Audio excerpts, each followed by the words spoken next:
We just got back from a week-long vacation in Asheville, North Carolina, and I haven't seen the garden at all while we were gone. So this is going to be my first look at the garden to see what's going on. I'm especially interested to see what I'm going to find because we had a massive rainstorm last night that we drove in during with just massive amounts of wind and rain. So I'm hoping that the garden kept up and didn't like fall apart or anything.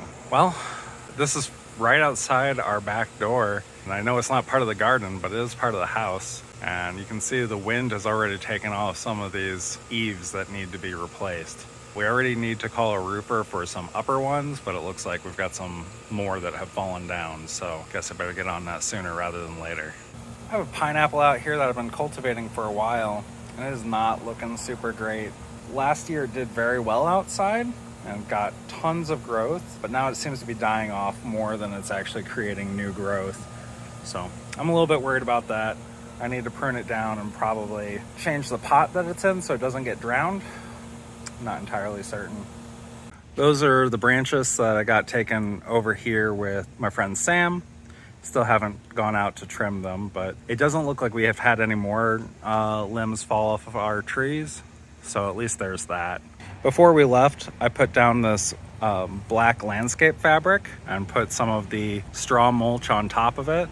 And it looks like it didn't move too much, even with the rain that we had. So that's a good sign. I still need to get some more straw mulch and do some more sheet mulching, but this is a good start for our backyard, and we'll probably expand that to the side yard whenever we can. It's the time of year when blueberries start ripening, so take a look at this. Our blueberry plants have had actually a lot more growth than I expected. So I'm gonna surprise Ash by collecting these and bringing them in for them. Our 5-gallon planter system is completely overrun with growth, which is actually really great. I need to prune it back some, definitely. But look at this, we've got our cherry tomatoes growing. That's the black cherry tomatoes.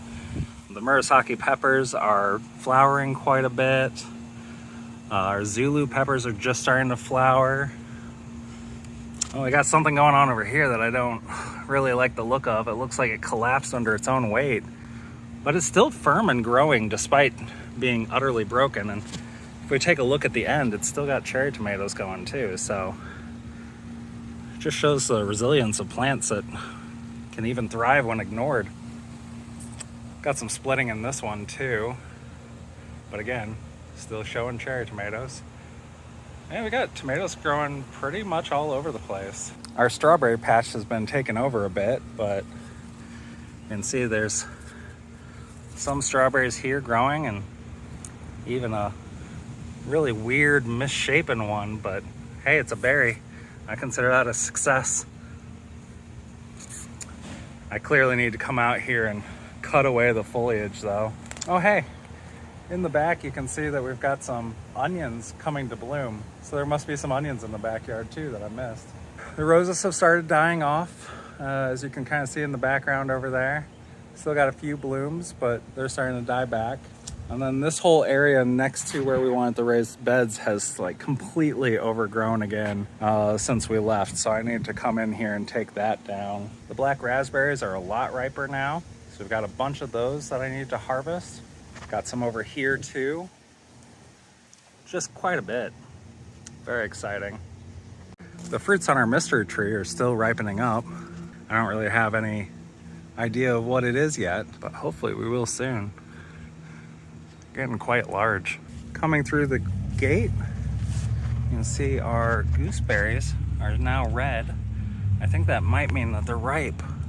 Let's see if I can pull one off without stabbing myself. Oh yeah, that came off nice and easy. All right, let's take a taste. Oh my God, that's so good. Yeah, some of those are definitely ready to be harvested. I'll do that a little bit later when I grab the blueberries too. The blackberries are coming along nicely. They're starting to get some color to them. Not all of them. Let's see, do we have any that are actually ripe yet? No, they're getting close. They're definitely not ripe yet. We've got some out here, if I can get through. They're getting a lot closer. Nope. Here's one. Oh, there's a ripe blackberry right there. Got a few more out in the garden over here on this side where it gets a lot more sun. So maybe the sun helps them ripen up. But just the first few. I'm excited to try this first one. That first blackberry was so delicious. It was so sweet. It wasn't even tart at all.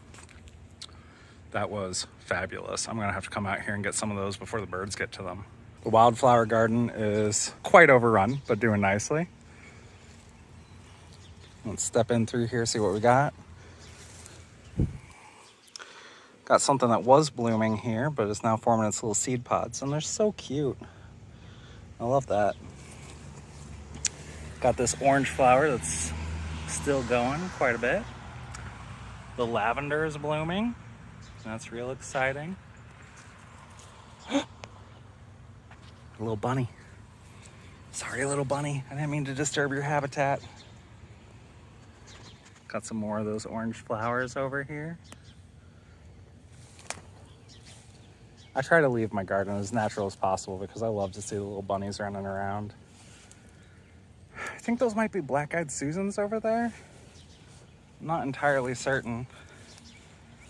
The lamb's ear is just massive. It looks very happy. Need to take out some of the wild lettuce next to it though. Still got some of that running around. It's the calendula that we've got going on. Look at those massive blooms. I definitely need to harvest those. I like to use calendula a lot to make calendula oil that I use as like a healing salve or a base for a healing salve. And over here we've just got a shit ton of chicory. Unfortunately, we need to get rid of it because it's preventing Carrie from getting out here and actually, you know, using the yard as the restroom, which is terrible, but it's so pretty. It's so pretty. Look at this. I love it. Out here, the echinacea is starting to bloom. Got a few of those, and it's interspersed with this, you know, wildflower that kind of looks similar. Fortunately, some of it doesn't look great. Wonder if it's too crowded in there. This is kind of a small box, so I just don't really do anything to, and they just keep coming back year after year. Over here, we've got more calendula that's blooming that I need to harvest. Harvesting calendula is great because it means that more blooms will actually happen if I keep pulling them off. So as long as I keep pulling off blooms, they'll happily keep producing them. This is the mystery brassica that Fran gave us. I don't know what it is, but I'm just letting it grow. This is the stinging nettle that I planted right before we left. A little bit of amaranth that's not doing great. The tomato plants are thriving in the pots that I put them in right before they left, at least compared to what they were doing in the basement. So I'm really excited that they're still looking so good. And then over here we've got the elderberry plant, which was starting to bloom before we left, but it looks like the bloom nodes kind of died off. So I don't know exactly what happened while we were gone, and that's unfortunate, but I trust it to take care of itself mostly. I want to try to get that in the ground when we can this fall. And I planted a bunch of plants out here before we left because I didn't want them to die in the basement and give them at least some chance of living. Unfortunately, it looks like the rain has completely drowned some of them, but they're still holding on. We got these little flowers that are really pretty. The amaranth is doing great. Got the Murasaki peppers and the Zulu peppers that are doing excellent and even have a tiny little pepper. Let me come around. I think this is the Zulu pepper. As you can see, I got one tiny little pepper that's growing. I have no idea how to tell when it's ripe, so we will find out. The eggplant bloomed while we were gone, so I have no idea what that flower looked like. But hopefully more will come because I'm really excited. I've never grown eggplant before. I've grown tomatoes and peppers and, you know, standard plants like that, but never something like this. So this is very exciting for me. And our zinnia are actually doing a lot better now. Like, look at this. This is the queen lime. I think the green. It's so much stronger than it was like a month ago even. So it's very pretty. Look at all these berries that I got from my mostly neglected garden, or at least my severely neglected garden. As Jess from Roots and Refuge Farm says, even an imperfect garden still feeds you. I'm real excited for these.